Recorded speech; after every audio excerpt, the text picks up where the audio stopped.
college শিক্ষক তেওঁলোকৰ service related কিছু মেটাৰ প্ৰমোশন সম্পৰ্কীয় আৰু ইতিমধ্যে আমি 1700 শিক্ষকৰ প্ৰমোশন কৰিয়ে দিছো কিন্তু প্ৰমোশন যি তাৰিখত হৈছে প্ৰসপেক্টিভলি গতে তেওঁলোকৰ ইফেক্টটো হৈছে আৰু ইয়াতে তেওঁলোকৰ প্ৰমোশন বহু সংখ্যকৰ প্ৰমোশনৰ ডিউ ডেট আগতে আছিল মানে এটো হ'ব লাগিছিল আগতে নহল তে কিয় নহল হেতুটো মই পোষ্টমৰ্টেম কৰিব নোৱাৰো গতিকে যি তাৰিখৰ পৰা হৈছে সেই তাৰিখৰ পৰাই কাৰ্যকৰী হৈছে তেওঁলোকে দাবী কৰিছে যে এটো আগৰ পৰা ডিউ ডেটৰ পৰা কাৰ্যকৰী হ'ব লাগে বিষয়টো ডিপাৰ্টমেন্টে পৰীক্ষা কৰি চাব আৰু বিষয়টোৰ লগত যেহেতু শিক্ষা বিভাগে অকলে সিদ্ধান্ত ল'ব নোৱাৰে ইয়াত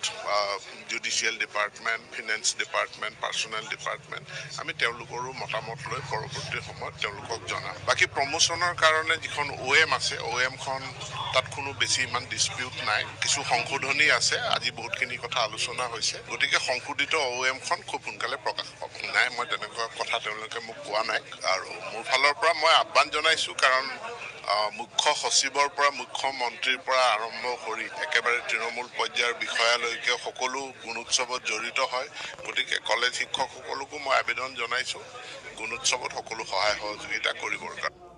আমি কৈছো কওঁতে তেতিয়া শিক্ষামন্ত্ৰী মহোদয়ে আমাক এটা অনুৰোধ জনাইছে যে আপোনালোকে খুব আছে হেতু মানিছো হয় খুব থাকিবই আপোনালোকৰ গতিকে খুব আছে মানিছো কিন্তু আপোনালোকে গুণোৎসৱ বৰ্জন নকৰিব মই এটো আপোনালোকক অনুৰোধ জনাইছো তেনেকৈ তেখেতে কৈছে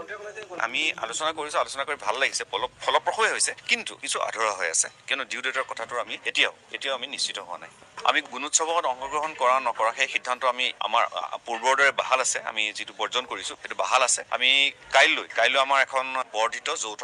কাৰ্যবাহী সভা এখন আমি আহ্বান কৰিম তাৰ আমি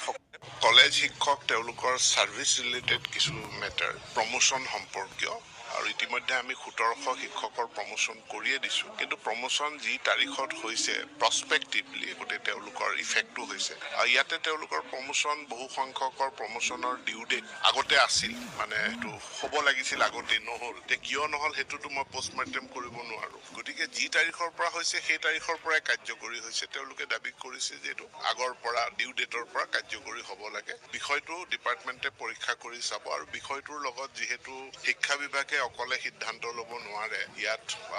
judicial department finance department personnel department আমি তেওঁলোকৰো মতামত লৈ পৰৱৰ্তী সময়ত তেওঁলোকক জনাম বাকি প্ৰমোশনৰ কাৰণে যিখন ওএম আছে ওএম খন তাত কোনো বেছি ইমান ডিসপিউট নাই কিছু সংশোধনী আছে আজি বহুতখিনি কথা আলোচনা হৈছে গতিকে সংশোধিত ওএম খন খুব সোনকালে প্ৰকাশ পাব নাই মই তেনেকুৱা কথা তেওঁলোকে মোক কোৱা নাই আৰু মোৰ ফালৰ পৰা মই আহ্বান জনাইছো কাৰণ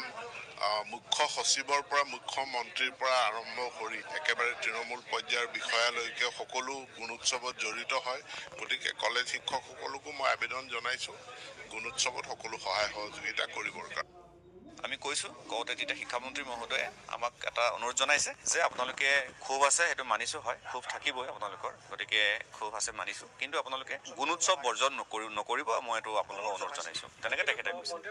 আমি আলোচনা কৰিছো আলোচনা কৰি ভাল লাগিছে ফলপ্ৰসূ হৈছে কিন্তু কিছু আধৰুৱা হৈ আছে কিন্তু ডিউ ডেটৰ কথাটো আমি এতিয়াও আমি নিশ্চিত হোৱা নাই আমি গুণোৎসৱত অংশগ্ৰহণ কৰা নকৰা সেই সিদ্ধান্ত আমি আমাৰ পূৰ্বৰ দৰে বাহাল আছে আমি যেটো বৰ্জন কৰিছো হেতু বাহাল আছে আমি